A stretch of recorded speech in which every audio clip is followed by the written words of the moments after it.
as you look at your screen, this is the Fedset portal. And whenever an agency reaches out to their EEO specialists or their specialists, we encourage them to go to the Fedset portal and click on the guidance, which is circled.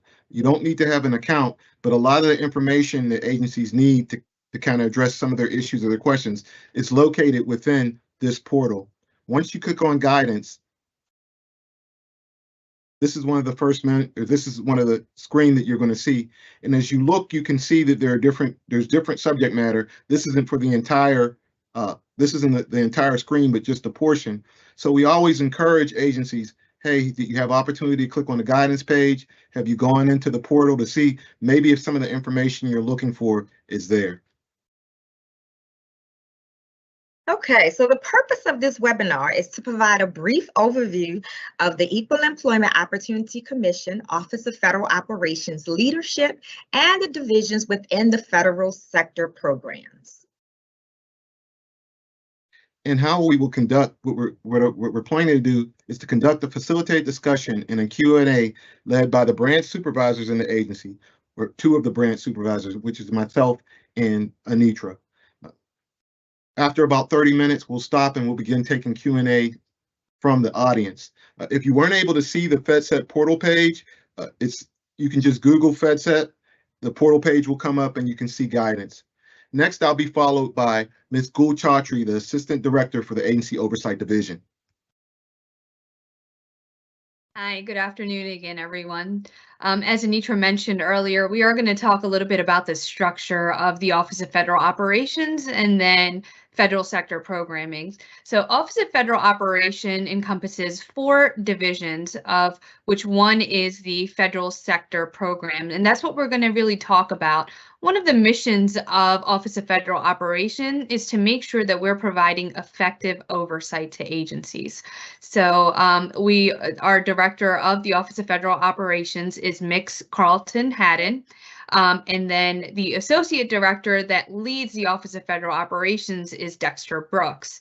And then we have 4 divisions. And today, again, here you have the Agency Oversight Division to discuss with you the technical assistant visits that we conduct.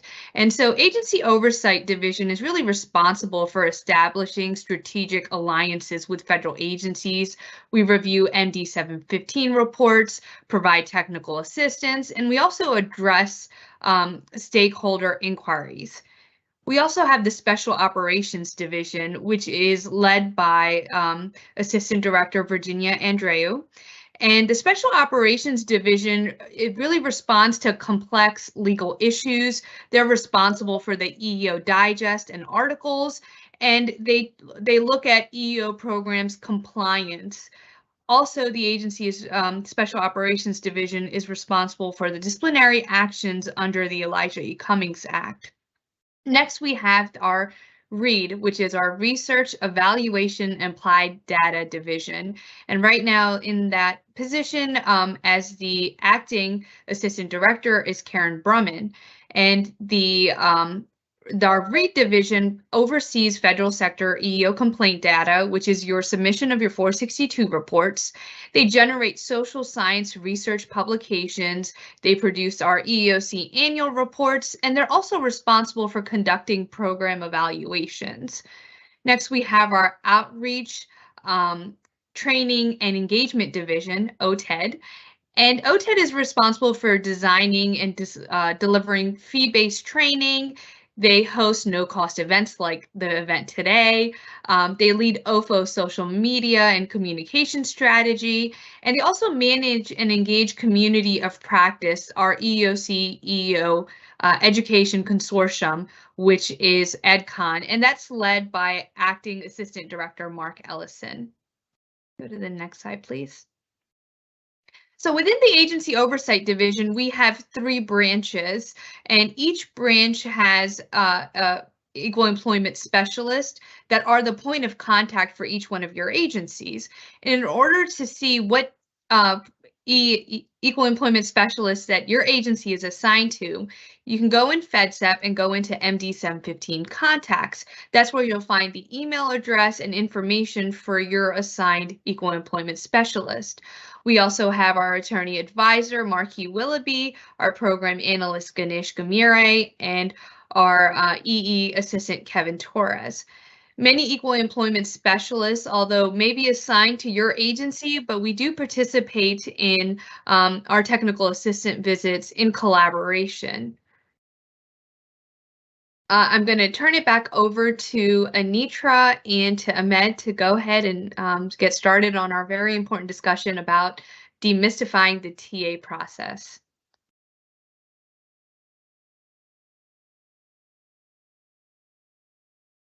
So then you can read over, but basically what we're going to do is we're going to just start a Q&A with each other. So then I have the first question. So I'll ask Anitra a question, she'll respond, and then she'll ask me a question. And then we'll just go through up until about 30 minutes past the hour. So then, Anitra, what is a TA visit and its purpose? Okay, so I'm glad you asked, Ahmed. A technical assistance visit is basically, it's an overview of the agency's EEO program. In this meeting, we provide an opportunity for the agencies to clarify information on meaningful progress on their plans, to correct or to eliminate program deficiencies. Thank you. You're welcome. Okay, so the next question, my question to you, Ahmed, is what guidance regulates conducting a TA visit? Well, Title VII of the Civil Rights Act requires the EEO to review and evaluate all federal sector EEO programs. And part of that review is conducting the technical assistant visits. Anitra, Yes. what criteria is used to evaluate an agency? I'm glad you asked that question because it's very simple. Everything required in the Management Directive 715 report will be evaluated.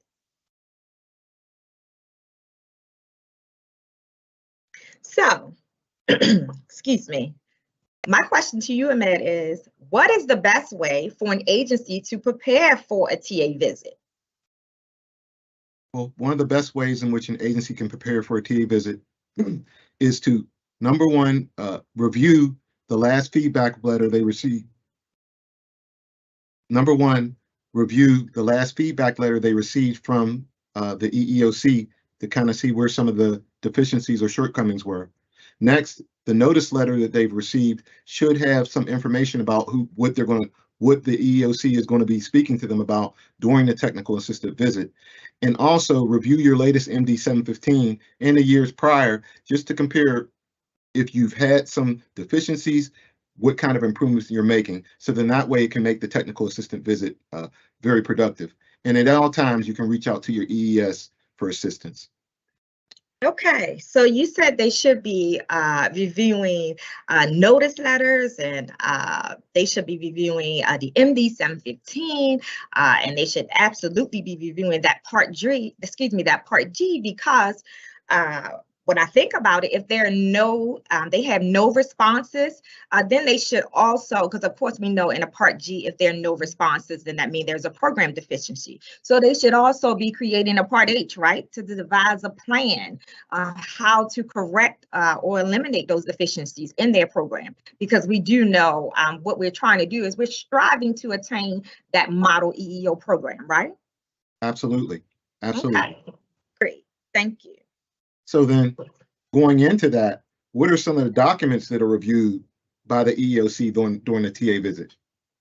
Okay, so there is the reasonable accommodation procedures, there's the EEO policy statement, the anti-harassment procedures, there's the alternative dispute resolution procedures, there's also 3 years of the 462 report and the latest certified MD 715 report. So let me just give you an example there. So when I say that latest certified MD 715 report. So let's just think about this. If the agency had a TA visit, maybe in January, and we know that the report is due in February, then if the agency tells us during that technical assistance visit that they've corrected some of those deficiencies or all of the deficiencies, we are expecting to see that reflected in the report. And the agency can also let us know whether it's going to be in the upcoming report or if it's going to be in the next report. Okay, so my question to you is, do all agencies receive a TA visit? Yes, all federal agencies are required to receive a TA visit to evaluate their agency's EEO programs. Anitra, Yes. how often are TA visits conducted? So TA visits are conducted every 3 years. This year, we are actually focusing on cabinet level and large agencies. Next year, we will focus on the subcomponents in medium-sized agencies. And then the following year, we will focus on those small and micro-sized agencies. Ahmed, do you review and focus on the same information each year? Well, dependent upon the climate, we're normally directed to focus on specific things. As last year, our focus during the TA visits was around accessibility, ensuring that persons with disabilities would be able to perform their duties within their scope within the buildings they worked. And that was some of the questions that we asked. However, there's a report that was released on women in STEM, or science, technology, engineering, and mathematics, that kind of didn't allude to, but focused on or let people understand that women in STEM may not be as prominent as they need to be. So this year, whenever we're reviewing and during the TA visits and then during the feedback, we'll be focusing on STEM and encouraging agencies to look across their realms to see what exactly how women within or females or women within their agencies fare. Excuse me. Okay. So then, thank you so much for that. Anitra, Yes. who should be part of the TA visit from the agency? Okay, so the agency's EEO director should invite any and all staff who could provide clarifying information on the EEO's program deficiencies. So of course, as I said, with them inviting all staff who could provide information, there are numerous people who could be there on the TA visit. But as I said, I'll repeat, the EEO director should invite any and all staff who can provide clarifying information on the EEO program deficiencies. So with that, let's also think about who the EEOC should have present during those technical assistance visits. And so during the EEOC, with regards to the EEOC staff during the technical assistance visits, we know the specialist who is responsible for that agency, they will be present because they actually lead that TA visit, along with another member of the AOD staff. And that could include maybe an attorney advisor, perhaps someone from the special operations divisions. They may attend at times. And of course, there's always going to be someone there who is assisting with note taking. Thank you. You're welcome. So, why do we review the reporting structure and the organizational chart? Well, within the management director system, MD 715, it's required that the EEO director report or be supervised by the agency head, along with looking at the organizational chart. The organizational chart should clearly define where that EEO director is, and it should have a line directly from that EEO director to that agency head. However, since the passing of the Elijah Cummings Act, whereas before it was a requirement within the Management Directive 715, it is now the law. So it's understood that it's going to take agencies some time that haven't gotten there yet, but they need to understand that the law now states that that EEO director will report to the agency head. May I ask you a hypothetical question? Absolutely. Okay, so what if I'm at an agency and I am the EEO director because I hold the title as EEO director and I report directly to the agency head? However, I do not conduct the day-to-day operational work in the EEO office. There's someone else that's doing the day-to-day operational work. We're still within compliance because I'm the EEO director and I report to the agency head, right? Yes. Are we? Are we actually in compliance? So ask your question again. Because now, if that EEO director has any other jobs, such as maybe they're the HR person or they're serving, and just using the HR person as a specific example, if that EEO director serves as also the HR, that's going to create a conflict of interest. The EEO director can't be the HR director and serve in the same capacity. It's just going to cause too many problems. For instance, the HR normally processes actions, and you can't have the HR person processing actions as well as the EEO director that might be accepting or dismissing complaints, or it's accepting or dismissing complaints, or having any kind of purview or any kind of ability to move things or to shape the direction a complaint may move in. Okay, thank you for the clarity. And to sum it up, so you're saying the EEO director must report to the agency head, both organizationally and in practice. Yes, they must. Okay, thank you. Anitra. Yes. What is the importance of applicant flow data in the barrier analysis process? I'm glad you asked. So the applicant flow data is needed to conduct a comprehensive barrier analysis. Having the data is used only as a starting point, and we know this. But without it, it is difficult to determine which areas an agency should place its focus on with the barrier analysis process. So as you can see, it's really difficult, and so the applicant flow data is needed. What are some items that must be posted on the agency's public website and why?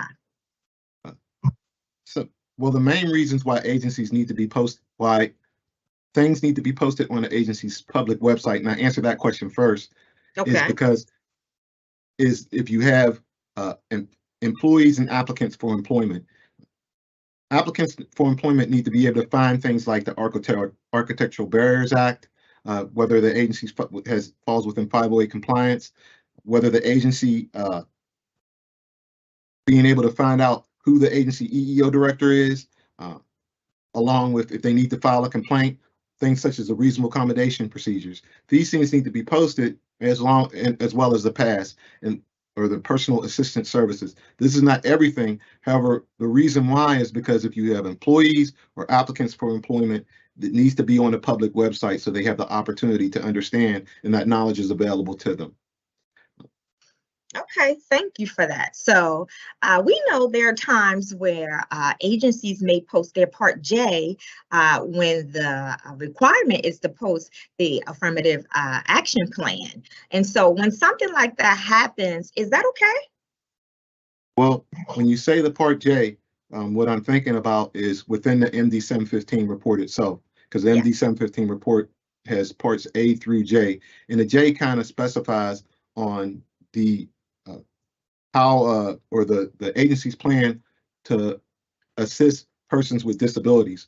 However, once an agency that's required to submit an MD 715 report, once they put it in the Fedset and the Fedset, and once it's accepted, Fedset then creates a affirmative action plan. An affirmative action plan has information on what the agency's plan is to support persons with disabilities, things such as recruiting, but it also provides data that's not supported, that provides data from the Part G that is not, it's not reported into the Part J. So because of that, that's why the affirmative action plan needs to be posted, and it's required to be posted on the agency website. It's nice if the agency puts the MD 715 on there. However, the requirement is for the affirmative action plan. Absolutely, and just as you said, you know, there are going to be some there's going to be some information that may be in the affirmative action plan that's not in the Part J, specifically as you were saying with that part G, when you are answering no to disability questions, that will show up in your affirmative action plan. And as you said, it is automatically generated, and that's what should be posted. That is what we need to make sure that people, agencies understand, is that the automatic generated affirmative action plan is what should be posted, not the Part J. That actually answers the next question that I had. And that next question that you had for me was based around that AAP, but we were able to answer it. And it is pursuant to 29 CFR 1614.203. And as you said, the agencies, they have to adapt and implement that plan that you already talked about. And so our last question is, when should an agency expect to receive a technical assistance visit feedback letter from the EEOC? So then once the technical assistant visit is conducted, and Anitra had already explained that during the technical assistant visit, if there's deficiencies that were made or deficiencies that were corrected prior to the visit, or maybe the agency has been able to address some things during the technical assistant visit, all of that is wrapped into it. If there's if an agency has submitted the MD 715 and we're in the season where that submission is done, then we'll also include that into the technical assistant letter. Understanding that the EESs are doing multiple agencies and conducting multiple TA visits. So then they're doing thorough analysis of these agencies. It takes them some time. So normally it's within 180 days or 6 months after the TA visit is conducted. But we try and get it done, and we try and get the agency that feedback as soon as we're able to. Okay, thank you for that. So with the feedback letters, we're basically summarizing the information that was covered within that technical assistance visit, right? Yes. Okay, yes. And we're not just providing those corrected deficiencies or current deficiencies, we're also giving them an opportunity to highlight any of the agency's best practices. We actually ask them for best practices while we're having that technical assistance visit. And so we want to make sure that the feedback letter is balanced. And so we also give them that opportunity, and we have that listed in the feedback letter, correct? Absolutely. And one of the things that we're adding to the feedback letter this year is a variant analysis. And going back to what I was speaking about earlier in regards to STEM, we're doing a review of the workforce data to see some triggers or anomalies, and digging down and helping agencies to see, hey, we may need to pull back the onion a little bit more to see if there are actual barriers preventing some groups from being able to proceed or being able to go ahead and go through the promotion process within the agency. So then we are back basically at 30 minutes after the hour. So at this time, if there are any questions from the audience that we didn't cover or something we could dig down in a little bit more deeper into, please go ahead, and if you haven't put it in the chat already, you can put it in the chat. And I'm not sure if you're going to be able to open up and just come on the mic, but Carlisa, Miss Broadway, is assisting us, and she's the monitor. Alrighty, so at this point we have just one comment I see, or one question in the chat. Again, as Mr. Burse asked, if you would please, any questions that you have of our presenters, feel free to type them in the chat and we'll do our best to address those in session. I see one question, and it is, how should agencies respond to questions that ask if certain activities are timely completed? For example, if an agency is 99% timely on RA requests, should it still provide a Part H? If not, what is the threshold? And that is in the chat. I know that was a lot there, but it is available there in the chat. Did you want me to answer? Go ahead. Yes. All right. So thank you, Anitra and Ahmed. Those were some of the questions that we often get asked during our TA process. And so this question, Kip, so there's a couple of things that we need to talk about, and I guess it really does depend. So if you're an agency that gets a lot of reasonable accommodation requests, even if 99% are timely, there could be a lot that are not timely, even if it's just 1%. So you really do need to take a look at that. The next thing I would say is, depending on, I may answer the question as a no, but in the comment put that we are 99% timely. So of course, we want to strive for 100% timely on each of our compliance indicators, whether it's investigations, counseling, issuing of merit FADs, but we understand that government-wide averages don't show that agencies are 100%. So as far as creating a Part H, now, if your agency has, let's say, 90% timeliness on their reasonable accommodations and have 10%, and you have about 100 reasonable accommodation requests that come in. So we're saying that 10 were not timely. Now, if all 10 of those were related to, let's say, providing assisted technology, well, then we know we may want to conduct a barrier analysis to see, where in our process and why are those requests being the ones that are untimely. So although I hope I've kind of answered your question, but it really does depend on the agency, the request, the amount that are coming in. And if there's specific questions on, specific to your agency, feel free to reach out and we're happy to discuss it in further detail. Thank you so much. Our next question is, can the EEO director serve as the CDO as well? So the Chief Diversity Officer. Yes. Well, that also depends too. Right, So the EEO director can serve as a Chief Diversity Officer as long as the Chief Diversity Officer isn't responsible for the HR or general counsel or isn't the agency's defense. So again, I guess it really does depend on the organizational structure and what does the Chief Diversity Officer, what are they responsible for? Now, if the Chief Diversity Officer also oversees the anti-harassment program, then we would say that no, the Chief Diversity Officer can't serve as the EEO director. So I think it's really important to make sure, and if it does, if that firewall has been established. So it really does depend. It is a case-by-case determination on that agency. And again, if you want to have a discussion for the based on your organization, please reach out to us so we can have that discussion based on your agency.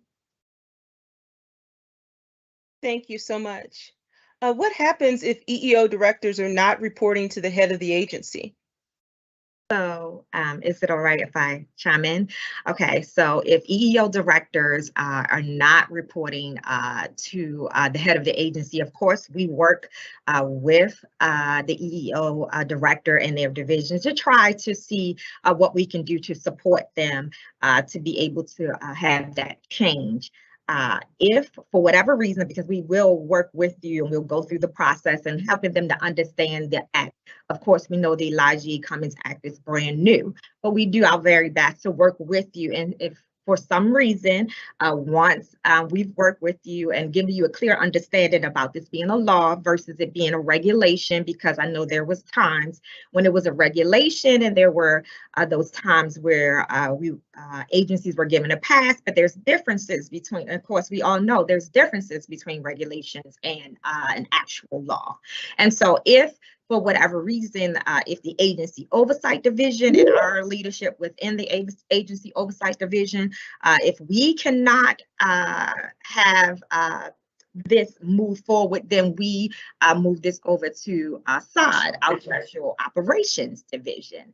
And SOD will then take this over. And actually, that's something that you're going to learn more about if we come back to our second part of this presentation. You'll learn more about this, but SOD will then take this over for a program evaluation. And so, I don't want agencies to think that, oh, we can just say, no, we're not going to be within compliance and then that's the end of it, because it actually isn't. Just keep in mind that there are times where Congress may ask the EEOC, hey, send us a report and let us know who is actually complying with this act. And so we don't want you to think that if you're not within compliance, that it's just okay because it's no longer a regulation, it's now actually a law. and I'd like to add something to that. So the purpose and one of the most significant reasons why the EEO director needs to report to the agency head is to make sure that if there's issues coming up and are bubbling up within the agency, that EEO director can speak to the agency head without having to go through a buffer of this person and then that person deeming, well, I know that the EEO director said it, but it's not that important, so I'm not going to forward it. So that's one of the big driving forces. But excuse me, but one of the things that a feedback letter, once received, that I encourage agencies to do is to use that letter as a means to use it as leverage to get some things done. It's like, hey, listen, I told you that we were supposed to have that I was reporting to you directly, but hey, the EEOC has put in a letter that you've seen, because we send a letter to the agency head saying, hey, this is a deficiency and this needs to be addressed. And that kind of helps move the ball, you could say, in getting some things done. Thank you so much for that. We do have some additional questions. And again, everyone, if you have questions or comments, this is your opportunity to ask the agency experts. So again, feel free to type those in the chat. How should small agencies handle conflict of interest issues due to limited staffing?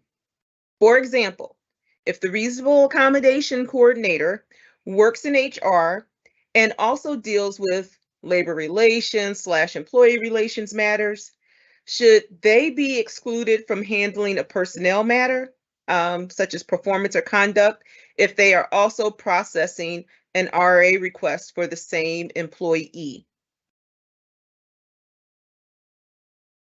Well, one of the options that agencies have is to contract out some of those, some of the things that are going on. So for some of our smaller agencies, that's what they'll do. They'll contract out an aspect of their EEO program to make sure that the conflict of interest isn't there. And that's one, because I believe that's one option that you can have, so that, before it even becomes a problem, already have it set into place. Gul or Anitra? I was just going to add the reasonable accommodation procedure, the reasonable accommodation coordinator, or the process itself should not be in the same office that would then take in the complaint for a failure to accommodate. So just ensuring that, making sure that that personnel action is not in the same process as the EEO complaint process. And if your reasonable accommodation process is within your Office of Civil Rights, there has been a firewall established to ensure that the decision maker on that EEO complaint is not the same decision maker that would have made that decision not to accommodate that individual based on their disability. And that's all I have. Anitra, is there anything you would add to that? Yeah, and as a point of reference, you could also reach out to the Small Agency Council. They may have some best practices to be able to provide to your agency as well. Excellent. Has the EEOC provided guidance on what the Chief Diversity Officer duties and responsibilities should be? No, we have not.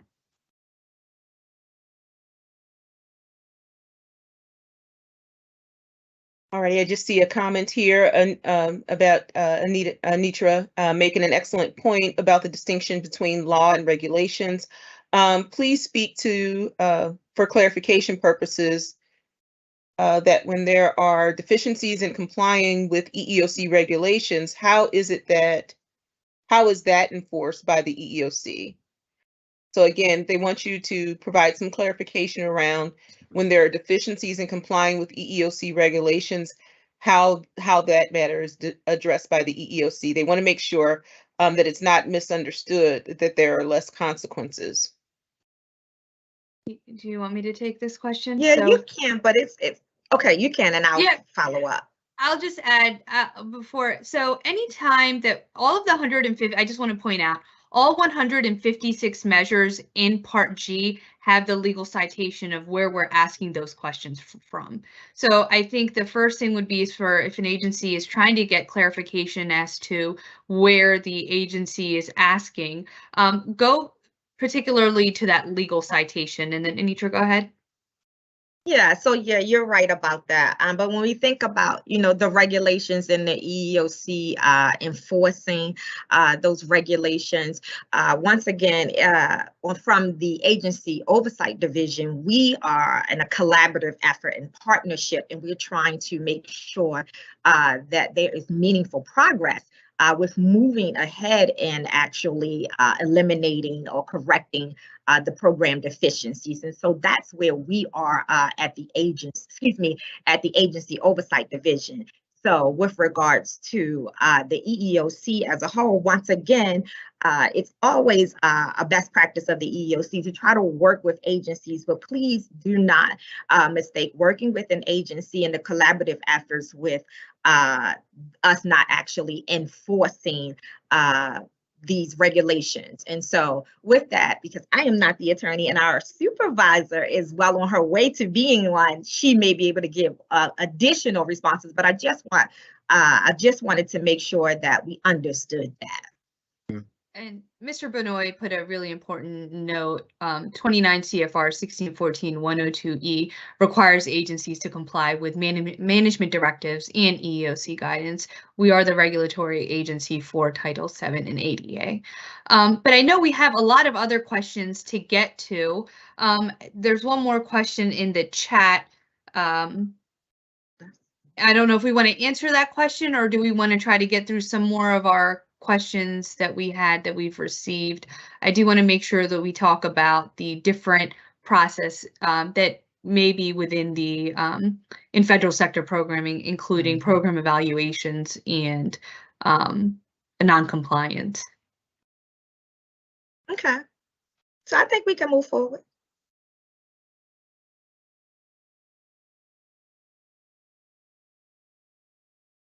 So as far as the questions were concerned, Gould, those were all the questions that we had for technical assistance visits.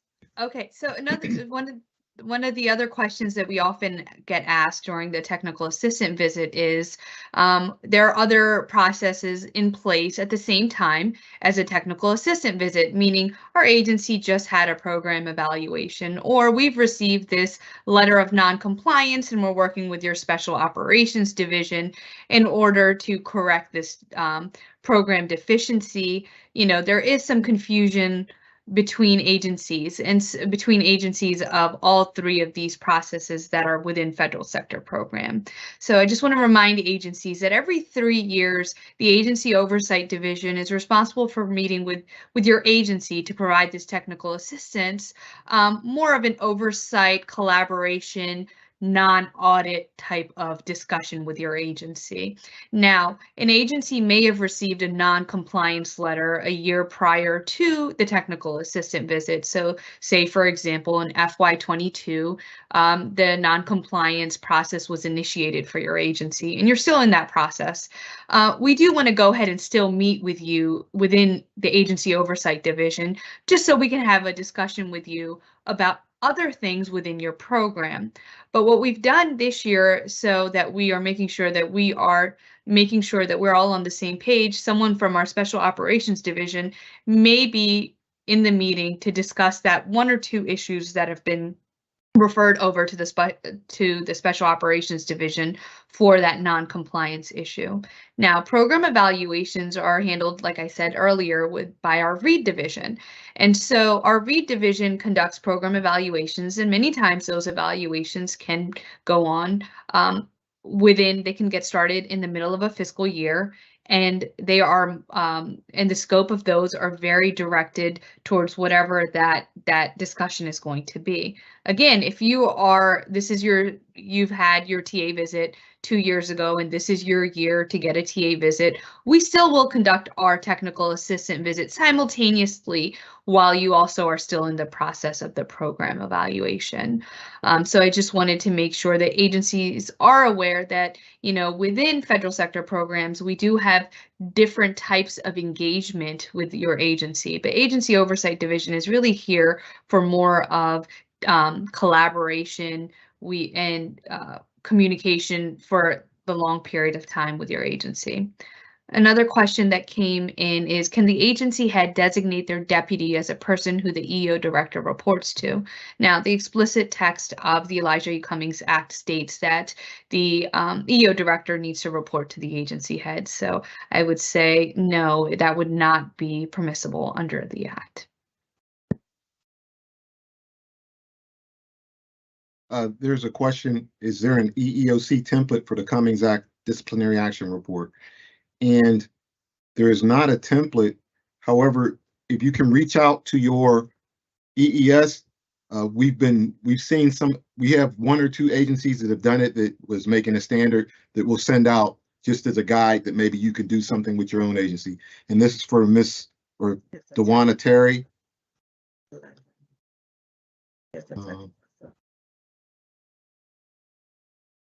Did we cover Miss Grant's question in regards to? I'm sorry. Go ahead. Oh, that's okay. I was just going to share her comment. The Crystal Grant, who's also a branch supervisor in the Agency Oversight Division, added, if I could also add, the same standard is held for all 156 measures in Part G. If the agency is not demonstrating meaningful progress in correcting deficiencies, it may be elevated to SOD, the Special Operations Division. And could I make a comment on that? Also, yes. When there's then you have you check no on your Part G and you have a deficiency, then you create a Plan A or a Part H. There's no choice. If you check no, the Part H is going to be generated. and within the Part H, it requires you to create a plan. And just like any great plans, you have to have objectives. You have to have a responsible official. It needs to be on their standards.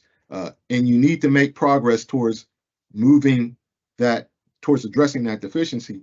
And that's one of the things we're looking for during the technical assistance visits. Like, okay, the issue was created in 2019 and you just keep changing the dates. Not to say it's you, but sometimes an agency may decide, hey, I'll just change the dates. Well, we're reviewing that and we're looking to make sure that you're making progress. And if you're not making progress, then during that feedback letter or during the TA visit, we're going to ask you about, hey, we've seen that you had this Plan H and the dates keep moving. What's the status on this? And if you're not demonstrating progress, then we'll put that in the feedback letter. And then after so many times of not demonstrating progress, then we elevate it to Special Operations Division, and they're just a little bit more assertive into, hey, this is what's going on. Why haven't you not been able to make progress? Do you need resources and things of that nature? All righty. Thank you so much. Okay, so I'm seeing another question. Can you speak briefly about the need to follow the comprehensive language in the instructions for federal agencies for EEO MD 715, which may be more detailed in the Part G compliance measures?